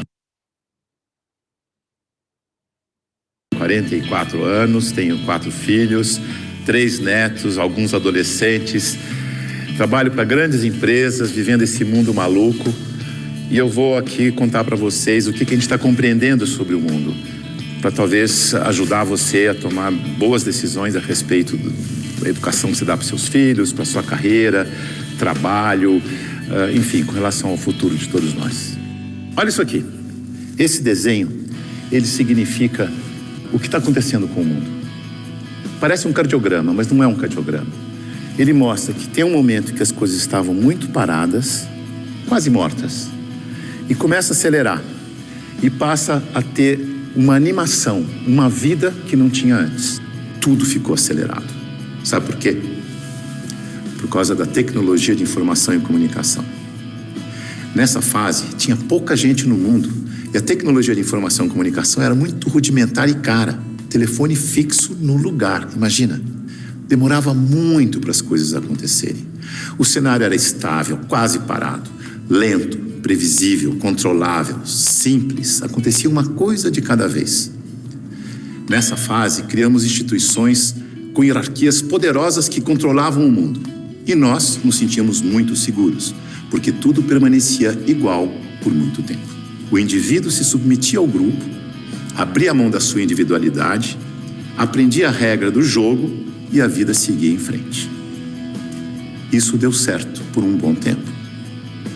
Aí, com mais gente no mundo e com uma tecnologia de informação e comunicação mais poderosa e mais barata, todo mundo tomando decisão o tempo todo, numa velocidade absurda, o mundo começou a ficar instável, dinâmico, rápido, imprevisível, transparente, fora de controle, complexo, e nessa dinâmica toda, além da instituição, surge um novo personagem muito poderoso. O indivíduo conectado em rede, que acessa tudo e a todos o tempo todo. Mobiliza pessoas, trabalha, produz conhecimento sem precisar das estruturas e da permissão das instituições. Aquelas instituições hierárquicas e controladoras estão tendo que aprender a lidar com esse novo cenário, com esse novo indivíduo mais conectado, mais livre, mais móvel, mais bem informado e crítico. O mundo mudou tanto que pessoas de muito sucesso naquele cenário estão tendo muita dificuldade para manter seus negócios e empregos nos dias de hoje.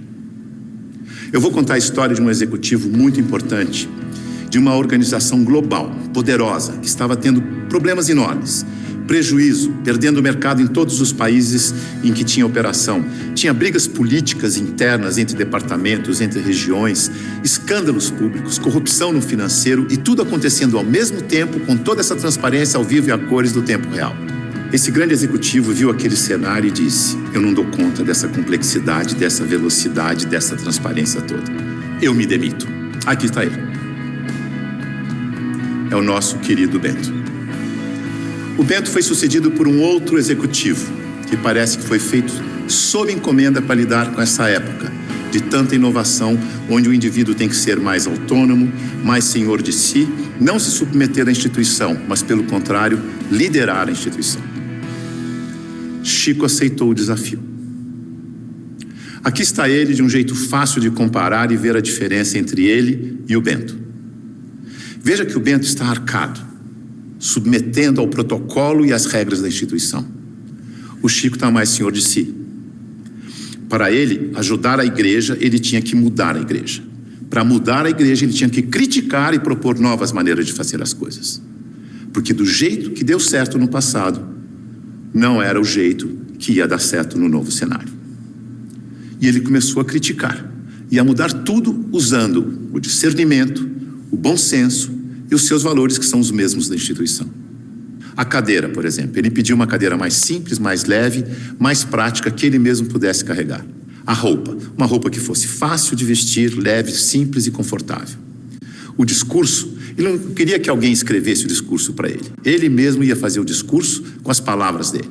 E para ele estar sempre atualizado e poder falar à vontade, ele não ia ficar isolado no Palácio do Vaticano, num quarto de 300 metros quadrados. Escolheu morar no Palácio Santa Marta, num quarto de 30 metros quadrados, junto com os outros 400 padres e bispos que viajavam pelo mundo, e ele ia almoçar com esses padres e bispos para poder conversar, trocar ideias e saber o que estava acontecendo no mundo. Mandou tirar o vidro do Papa Móvel para poder falar com o povo. Mudou a política de investimentos do Vaticano para ficar de acordo com as crenças da igreja. Isto é, investir em empresas que prezam os valores cristãos, porque se a política de investimento não estiver de acordo com as crenças da igreja, como é que ele ia ter credibilidade quando ele fosse vender a fé da sua igreja? Veja que ele está colocando em prática o seu discernimento para mudar tudo na instituição. Da cadeira aos investimentos. Ele busca simplicidade, praticidade, economia, agilidade, leveza e consistência. O Chico é um bom exemplo de sucesso neste novo cenário.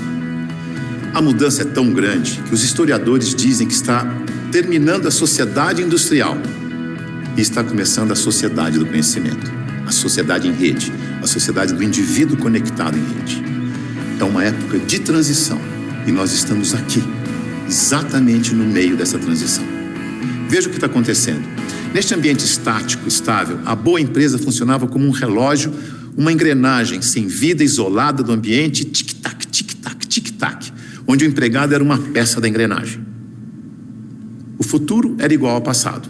Na medida em que o ambiente foi ficando mais mutante, mais veloz, novidade a toda hora, imprevisível, a empresa tem que se atualizar, aprender e evoluir o tempo todo para não desaparecer. Não é mais conservar, mas é adaptar-se, aprender, evoluir. Não pode ser um relógio que se repete eternamente igual. mas um sistema vivo, aberto, interativo, que aprende e evolui sem parar. E as pessoas não podem ser peças de engrenagem que se repetem sem pensar. Tem que ser células vivas, sensíveis, críticas, interativas, que trocam ideias, sugerem soluções, como o Chico. A boa notícia é que a gente sabe gerenciar muito bem os sistemas vivos. Sabe por quê? Porque nós somos sistemas vivos.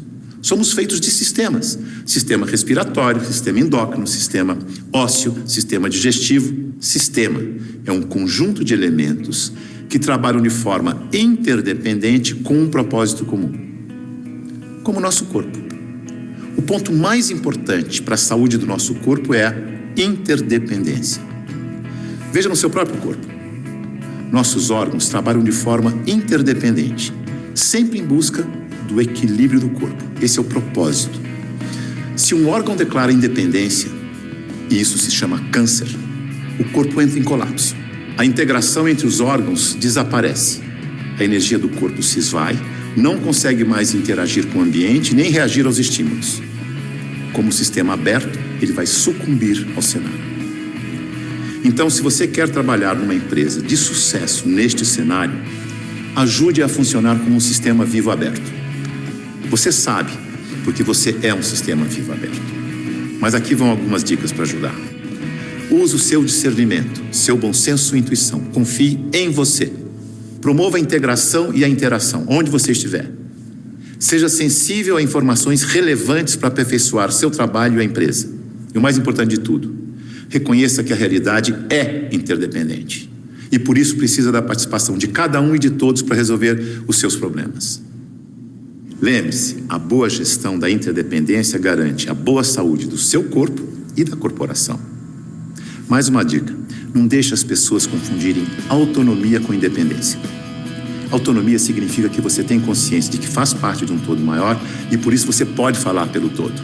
Por isso pode ocupar cargos de responsabilidade na hierarquia. Independência é quando você não se reconhece como parte do todo e olha só para a sua parte, colocando o todo do sistema em risco de colapso. Independência ou morte deu certo no século passado. Neste século, o certo é interdependência ou morte. Veja a evolução das relações na empresa e no mercado. No começo, a hierarquia era absoluta. Poucos mandavam e todos obedeciam como crianças obedientes. Não tinha concorrente, mas precisava de canal para vender. Depois, a empresa cresce, a hierarquia permanece, mas as áreas passam a ter seus chefes. As crianças ficaram jovens e, como jovens, andam em tribos. Nós versus eles. As áreas competem o tempo todo porque precisam se afirmar, como jovens. Essa é a fase da independência ou morte. No mercado, o concorrente aparece e obriga a empresa a olhar para o consumidor. Hoje, a competição continua, mas vai ter que conviver com a cooperação para sobreviver nesse mundo mais veloz e mutante em que a interdependência fica cada vez mais importante. Temos que amadurecer como indivíduos e olhar para o nosso interesse pessoal e do todo ao mesmo tempo. O Papa Chico, quando falou do meio ambiente na sua encíclica, ele não falou com os cristãos apenas. Ele falou com todos que vivem neste planeta, que ele chamou de a nossa casa. É isso aí. É nós, junto e misturado. Essa é a real. Esse é o futuro com as pessoas mais valorizadas, mais bem informadas e fazendo melhores escolhas para suas vidas. Boa sorte. O que esse vídeo quer dizer? Que é o que eu venho falando agora, né? O futuro é a interdependência dos escritórios de advocacia. Não tem mais aquela questão de as áreas competem entre si. Já trabalhei em escritório de advocacia que quem faz a área de direito empresarial se acha melhor do que a área tributária. A área de direito empresarial societário se acha melhor do que a área civil. Não, isso não funciona mais. As áreas, elas têm que o quê? Elas têm que estar interconectadas. As pessoas têm que se falar. Os sócios de cada área, os coordenadores de cada área, eles têm que o quê? Trabalhar juntos em prol do escritório como um todo. Não se trata mais de competição interna, e sim de colaboração. Saber o que cada um tem, Ah, porque eu captei, esse cliente é da nossa área, esse cliente é meu. Não. O cliente é de todos. O cliente é do escritório. E aquele cliente, ele pode hoje precisar de alguma coisa da área X. Mas quem sabe ele também não venha precisar de alguma coisa da outra área. E por que vocês não se comunicam? Por que vocês não se falam? Por que vocês não buscam soluções em conjunto para oferecer mais e mais serviços para esse cliente, para atender as necessidades dele, do cliente? E assim todos estarem trabalhando como num organismo vivo. O escritório é um organismo vivo. Essa questão que ele falou da interdependência, principalmente nesse momento que nós estamos passando, em que agora vão ter o quê? Parte do escritório trabalhando home office, não vai mais ter aquela coisa de todo mundo estar ali no mesmo ambiente o tempo inteiro. Agora vocês vão ter que conviver com o quê? Parte da equipe está em casa uma parte da semana, a outra está em casa na outra parte. A gente não sabe mais muito bem o que cada um está fazendo. Por isso, a importância da o quê? Dessa cultura da interdependência, de estar cada vez mais evidente, claro para todos do escritório, aonde vocês querem chegar, quais são os valores do escritório, qual é a cultura do escritório. Como que a gente consegue isso, Lisandra? Cada vez vai ser mais necessário treinamento. Aí entra a parte da gestão eficiente de equipe. É treinamento, treinamento e treinamento. As equipes, os sócios, todo mundo vai precisar passar por treinamentos. Treinamentos de gestão, para entenderem cada vez mais para onde vocês estão indo, qual é a cultura do escritório, vocês se comunicarem. Coaching funciona muito bem, coaching de todos dentro do escritório, coaching dos sócios, porque essa é a nova era da interdependência. Não tem mais aquela coisa, eu sou sócio, eu mando e você faz, você obedece. Não, é autonomia. Você dá autonomia, a pessoa está trabalhando de casa, você não tem ideia do que ela está fazendo. Mas, se vocês conseguirem estabelecer essa cultura da autonomia, da interdependência, em que todos estão o quê? Trabalhando em prol de um único objetivo, de um único propósito do escritório. Eu estou trabalhando em prol dos meus objetivos pessoais também, porque se eu conseguir ajudar o escritório a crescer, eu vou crescer como profissional, vou crescer como pessoa, vou realizar os meus sonhos. E aí precisa-se, sim, transcender a antiga cultura, principalmente dos escritórios tradicionais, daquela cultura engessada, tradicional, da independência ou morte, eu falo, você obedece, ou de nós contra eles, da cultura da interdependência, do organismo vivo, de que todos ali estão trabalhando em função de um objetivo em comum, que é o crescimento do escritório para o crescimento próprio. Isso a gente só consegue conquistar realmente através de uma mudança de cultura, de uma mudança de mentalidade, de uma gestão de equipe excelente, muito treinamento e até coaching dentro do escritório para todos os advogados. Bom, com isso a gente finaliza aqui a aula de hoje. E aí eu vou abrir aqui para que vocês possam... Aqui estão as minhas redes, para que a gente possa debater algumas coisas que foram vistas aqui.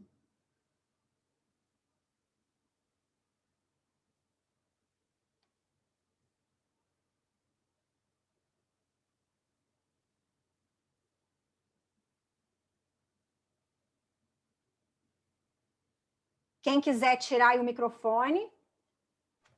Oi, professora, eu até levantei a mão aqui, tudo bem? Oi, tudo bem? Como vai? Aqui direto de Vitória, um beijo e um abraço a todos os colegas. Vitória é muito bom, conheço Vitória. Uma delícia, vem aqui que será muito bem recebido. Eu passava férias em Guarapari quando eu era adolescente. Nossa, que maravilha, estou morando aqui só há 3 anos, mas estou gostando bastante, é uma qualidade de vida excelente. Bom, eu ouvia as palavras, né, da senhora, tão nova, né, nem sei se posso chamar assim. Não, pelo amor de Deus. As suas palavras, né, vão tipo... e assim, eu tô com um projeto, não sei se os colegas também, assim, podem até estar com esse mesmo problema, entre aspas, de pensar em uma sociedade quando se tem apenas 2 sócios, pelo menos a priori. A dificuldade de traçar essas divisões de forma que não fique os 50%, ou seja, cada um tem a mesma voz e nada se decide, e fica aquela coisa, também nenhum quer passar pelo outro, ser mais do que o outro.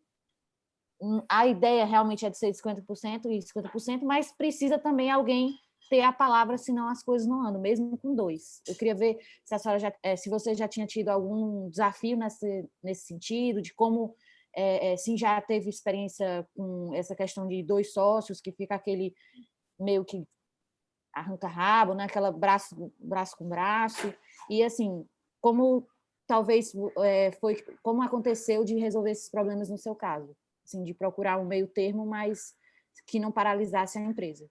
Obrigada. Sim, já atendi muitos escritórios com 2 sócios. E isso que a gente está vendo aqui, essas 2 aulas, é o que vai justamente prevenir esses conflitos, que é vocês fazerem esse planejamento estratégico e pensarem no propósito. Por que vocês estão juntos? Qual é o propósito de vocês? E nos valores, porque os valores que a gente vai ver na próxima aula, eles vão ditar as decisões de vocês. Tipo, isso aqui que a gente tem que decidir, está de acordo com o nosso propósito e os nossos valores, os valores do nosso escritório? E aí o que vai ganhar é o quê? É aquilo que está de acordo com os valores. O que não está de acordo com os valores, não, isso aqui não. Isso aqui vai o quê? Vai contra os nossos valores. Vai contra os valores. Por isso que é muito importante vocês fazerem esse planejamento estratégico para alinhar vocês na mesma visão de futuro, que é o Everest, aonde vocês querem chegar. Então, é a mesma visão de futuro, tem que estar alinhada. É igual um casamento. Quando o casal para de olhar na mesma direção, eles se separam.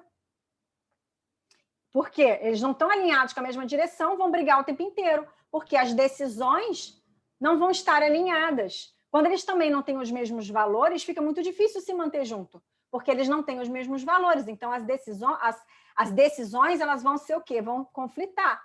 Então, mesmo uma sociedade com 2 sócios, você consegue prevenir esses conflitos fazendo esse planejamento estratégico e deixando muito claro, inicialmente, qual é a visão de futuro e qual é o propósito e os valores do escritório, que é o que vai pautar as decisões de vocês. E dividir as tarefas. Dividindo as tarefas, para ficar bem claro que cada um ali, qual é a responsabilidade de cada um dentro do escritório. Ou seja, uma pessoa é melhor na parte de finanças, então eu vou ficar responsável em estar agora de olho na parte financeira do escritório. Eu sou melhor na parte de prospecção, então eu vou ficar mais à frente da prospecção do escritório. Então, é sempre vocês começarem a entender o que cada um é melhor para trabalhar isso. Já atendi vários escritórios com 2 sócios e que dá super certo, mas desde que tenham essa visão de futuro alinhada, determinem os valores, o propósito e dividam as responsabilidades. O que mais tem aqui? Mais comentários, gente? Vocês estão muito quietinhos. Foi muita viagem a aula de hoje, porque vocês estão aí tudo pensando ainda?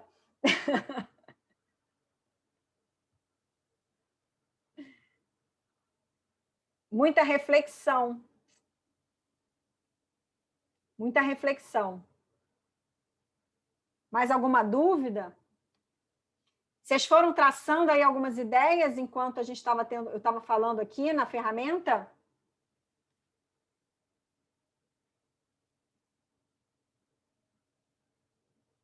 Aline, sim. Oi, Lisandra. Daniel aqui, tudo bom? Oi, Daniel. Aqui no Brasil, pouco se fala seria uma função, né, do administrador legal, né? E são administradores, não só com formação na área de direito, mas diversas formações diferentes, mas com uma enorme experiência em administração de escritórios jurídicos. Uhum. Que aqui no Brasil é pouco falado sobre essa atividade, né, do administrador legal, né? Porque justamente eu acho essa falta de consciência, Daniel, dos escritórios de advocacia, da necessidade e importância desse profissional dentro do escritório. é algo que a gente vê lá fora, nos Estados Unidos é super comum, um dos sócios ele ser colocado como ser o gestor do escritório, ele não advoga mais, né? Ele fica única e exclusivamente pensando na parte de gestão do escritório, lá é muito comum ser o sócio gestor, o administrador legal, como você falou, mas lá eles têm uma visão, a gente vê nos Estados Unidos, pelo menos é o que eu posso falar pelos Estados Unidos, por até já ter morado lá fora, então eles pensam de uma forma muito diferente, eles veem o escritório como um negócio, eles têm uma visão muito diferenciada. O escritório é um negócio, é o que vai fazer eles ganhar dinheiro, eles fazem a gestão como se fosse uma empresa. Aqui no Brasil, a gente não tem essa conscientização. Então, a gente sai da faculdade, foi o que eu falei no início, pensando único e exclusivamente como um profissional liberal. Eu vou fazer o que eu aprendi na faculdade, o que eu me especializei, depois as pessoas saem da faculdade, buscam uma área de especialização, vão se especializando, no caso de vocês, se especializaram em PI, e acham que é só isso que basta para ter sucesso. Eu vou ser muito bom na área de PI, é isso que basta. Não. Se você não tem essa visão empreendedora e se você não desenvolve essa questão da gestão, é importante que você traga.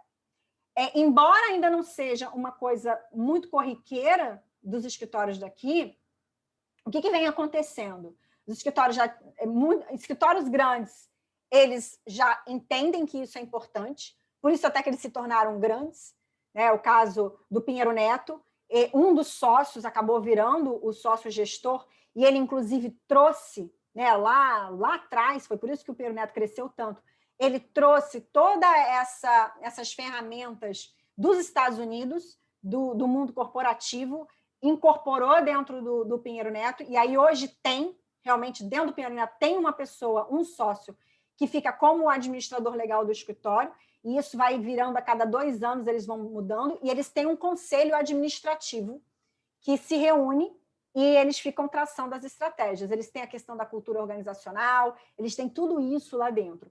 E o Matos Filho ele também foi se conscientizando. Então, também tem hoje essa questão do sócio-gestor. Outros escritórios já se conscientizaram, e aí o que eles fazem? Ou eles acabam contratando, por exemplo, eu já fui em vários escritórios e fiz esse trabalho de planejamento estratégico, gestão e tudo, mas aí eu saio e o escritório fica depois tocando. Se eles não elencam um sócio gestor que vai ficar a cargo de seguir com esse trabalho, foi o que eu falei no início, o negócio meio que acaba entrando no esquecimento, porque conforme o escritório vai crescendo, vão vindo novos sócios, se você não está o tempo inteiro ali focado na gestão, acaba entrando no esquecimento. Pode falar, Daniel. Mas, essencialmente, ele não precisa ter a formação em direito, né? Não. Por exemplo, eu não sou formado em direito, sou formado em administração de empresas, né? E eu tenho feito um MBA na FGV e muita gente se discute cases, né? E pouco eu vejo cases da área jurídica, sabe? Para poder até debater de igual com os colegas. Então, e aí, um tempos atrás, eu acabei me deparando com essa atividade de administrador legal e achei interessante, pouco difundido aqui no Brasil, né? E essa era a minha dúvida, se essencialmente a gente tem que ser formado em direito, porque não existem muita, como é que eu posso falar? É muito plural agora os cargos como são ocupados pelos profissionais, né? De repente, uma pessoa formada em teologia está administrando um escritório. Obviamente, ela se especializou. Isso também não tem a ver um pouco do direito aqui no Brasil, que é ensinado nas faculdades para o profissional de direito. Você vai ser o administrador, como a Aline falou ali. A gente nem aprende isso. Vai tomar conta do escritório, você vai receber os pagamentos, vai pagar. Talvez essa cultura não vai mudar no futuro, não sei. Já está mudando, Daniel, já está mudando. Isso que você falou, realmente, não precisa ser formado em direito. É salutar. Assim, o sócio que é designado para ser sócio-gestor, ele vai ter que sair da função de advogado. E aí, o que eu aconselho? Vai fazer um MBA em gestão de empresa, gestão de negócios, marketing, porque ele tem que sair da roupagem de advogado e ele tem que virar um administrador. Ou contrate alguém que seja, que tenha cursos, habilidades e conhecimento na área de gestão para entrar para o escritório e ficar em função disso, se reportando aos sócios administradores que vão ficar no conselho. Tem escritórios já com essa mentalidade mais inovadora que não precisam ser escritórios grandes. Eu tenho exemplo de um escritório de um colega meu, que é o Faria Sendão e Maia Advogados. Eles são muito inovadores. Eles têm profissionais dentro do escritório multidisciplinares, que é isso que você está falando. Eles têm alguém que fica para a parte de marketing do escritório, que não é advogado, que trabalha na parte de marketing. Eles têm um profissional de TI e agora eles estão contratando um profissional de vendas. De vendas. Pode ser um advogado? Pode, mas se ele tiver conhecimento, especialização e trabalhe com isso. Não necessariamente precisa ser um advogado. É até salutar que traga profissionais de outras áreas, um profissional formado em marketing, que tenha especialização em marketing, para integrar a sua equipe, porque ele tem outras ideias. Ele vai sair justamente daquele pensamento cartesiano de advogado e vai conseguir enxergar outras coisas. E você trazer pessoas para trabalhar dentro do seu escritório, para te ajudar a administrar o seu escritório, que sejam formadas ou tenham especialização em outras áreas que sejam necessárias para ajudar o seu escritório a crescer. Muito bom o que você trouxe. Mas já está tendo essa conscientização e hoje esse profissional, Daniel, é chamado de Head de inovação. Nem é mais um administrador legal, ele é Head de inovação. E aí cada um vai ficar designado. Ele pode ser Head de novos negócios, ele pode ser Head de gestão, ele pode ser Head de marketing. O nome que estão dando para esse profissional hoje é Head. Então, ele vai ser Head de alguma área. Entendi. Obrigado aí pela explicação. Professora, mais uma questão também, que agora, quando você comentou sobre uma parte do escritório ter a gestão por alguém do marketing, etc., questão de vendas, como fica aqui a nossa situação e até na prática, né, como é que o escritório faz para que essas pessoas, né, que estão na área do marketing, que estão na área das vendas, não infringam também os problemas, né, a questão do código de ética, da OAB, porque embora nós sejamos uma empresa, a gente é uma empresa meio diferenciada, sui generis, digamos assim, porque tem aquelas limitações que não é como nos Estados Unidos que você vê, olha, vem aqui, se você tiver algum problema, enfim, algum dano, venha nos contratar, que é bem mesmo... Não pode fazer isso. Pois é, então como usar esses outros, né, essas outras artimanhas e essas pessoas de outras áreas sem, né, dando essa limitação, sem infringir nenhuma questão do código de ética? Então, se você vai contratar um profissional de marketing, ele é formado em marketing, de especialização em marketing, e ele não conhece nada do mercado jurídico para trabalhar no seu escritório, trabalhar com você. É preciso que esse profissional ele seja treinado, ele estude a parte dos limites da publicidade na advocacia. Ele vai ter que fazer um curso de marketing jurídico, vai ter que passar por um treinamento, ele precisa entender a respeito do universo jurídico. Se você tiver um advogado que se especializou em marketing, é melhor ainda, porque ele é advogado, ele tem que estudar, ele vai ter que estudar toda a parte de limitações da publicidade na advocacia, código de ética, ele precisa entender do que pode e não pode ser feito. E por ele ser advogado e com especialização em marketing, talvez seja melhor. Mas se você não conseguir e for contratar um profissional de marketing, esse profissional de marketing vai ter que entender sobre o mercado jurídico para que ele não viole o código de ética e não coloque o seu escritório em maus lençóis. Quando eu falo em vendas, em você contratar um profissional de vendas, até o Raul colocou aqui. Se você tiver um advogado que tem especialização em vendas, ótimo. Mas aí o que eu estou falando? Ótimo, se você tiver advogado que saia da capa de advogado e vá se especializar nessas outras áreas para complementar o seu escritório, ótimo. Se você tiver algum advogado que queira fazer isso, ou se você já conhecer um advogado que já esteja trabalhando com isso, e você trazer para a sua estrutura, ótimo. Porque não precisa ser um profissional de outra área. Mas aí o advogado, ele não vai mais advogar. Ele vai ficar trabalhando especificamente em vendas. E o que um profissional ou um advogado que seja focado em vendas ou um outro profissional especializado em vendas vai fazer no seu escritório? Ele não vai ficar batendo de porta em porta, vendendo os seus serviços. Ele não pode fazer isso. A gente viola o código de ética. O que a gente chama esse profissional? Ele vai ser um head de negócios. O que ele vai estar fazendo? Ele vai estar olhando as tendências do futuro, ele vai estar analisando oportunidades para o seu escritório explorar, ele vai estar te ajudando na hora de um planejamento estratégico em você traçar o caminho para justamente poder atrair essas novas oportunidades para o escritório, traçar um plano de ação, tudo dentro da visão estratégica do seu escritório. E, claro, se ele for muito bom em vendas, tudo dentro do que pode ser feito do código de ética, ele vai trazer para dentro do seu escritório metodologias, formas de vocês conseguirem fechar mais negócios. Existem scripts para serem adotados em reunião, para você conseguir conduzir, tá, de forma ética o cliente a fechar contratos com você. Se você traz uma pessoa que seja especializada mais em precificação de honorários, ela vai ajudar o seu escritório a conseguir pensar em formas de se cobrar honorários que vai trazer para vocês muito mais lucro, parar de pagar para trabalhar. Então, é importante vocês começarem a ter essa visão. É isso que eu estava falando do mundo bunny, é você sair daquela visão que a gente tinha cartesiana da advocacia e começar a pensar fora da caixa.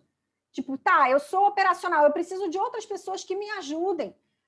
Se eu não sou boa na parte de gestão, ou eu vou ter que estudar gestão, ou eu vou contratar um profissional que vai me ajudar. Ou eu vou trazer ele para a equipe para virar, sei lá, associado, virar sócio, alguma coisa, para que possa ajudar você justamente com o que te falta para você crescer. Então, como eu falei, esse escritório desse meu amigo, eles contratam, eles têm um profissional de TI, não é advogado, TI não, né? Eles têm um designer, que também não é advogado, é um designer para ajudar com toda a parte de legal design que eles adotam, né, essa forma de diferenciação, de entregar um serviço inovador. Eles entregam os contratos para os clientes dele, tudo na metodologia de Visual Law e Legal Design. Então, eles contrataram um designer, em que, junto com uma advogada, que se especializou em Legal Design, mas ela não trabalha na parte jurídica, ela virou uma coordenadora de Legal Design. Então, ela vai estar junto com esse profissional designer, trazendo esses serviços inovadores. Isso foi uma das estratégias que eles pensaram. Não estou falando que vocês têm que fazer.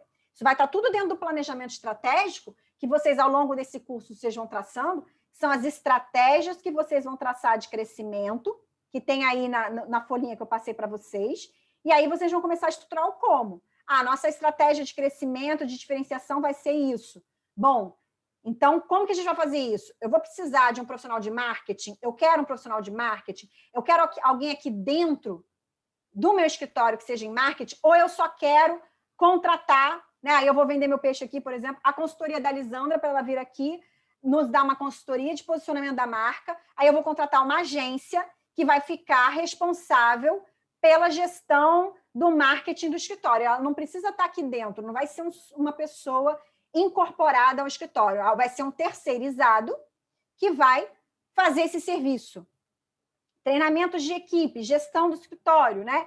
Eu vou contratar um profissional para vir aqui fazer isso comigo e depois vai ficar um sócio encarregado, ou eu vou trazer alguém que vai ficar aqui dentro me ajudando a fazer isso? Isso vai estar tudo dentro do planejamento estratégico de vocês, que vocês vão começar a tomar essas decisões. Por isso que é importante fazer esse planejamento estratégico para orientar vocês melhor nas decisões que vocês têm que tomar para conseguir conquistar o que vocês querem, o Everest.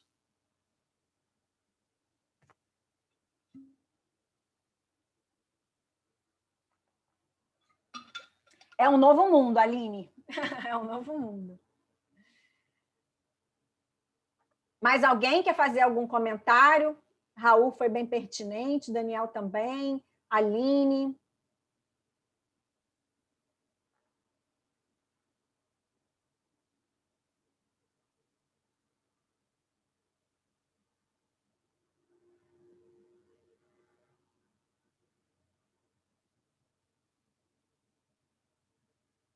Deixa eu ver, tem mais alguma coisa aqui?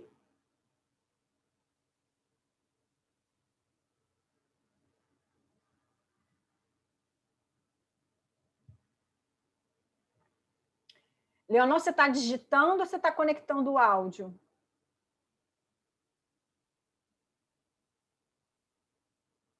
Tem alguém que está com um negócio aqui, eu não sei o que é. Acho que está conectando o áudio, ela caiu e está voltando.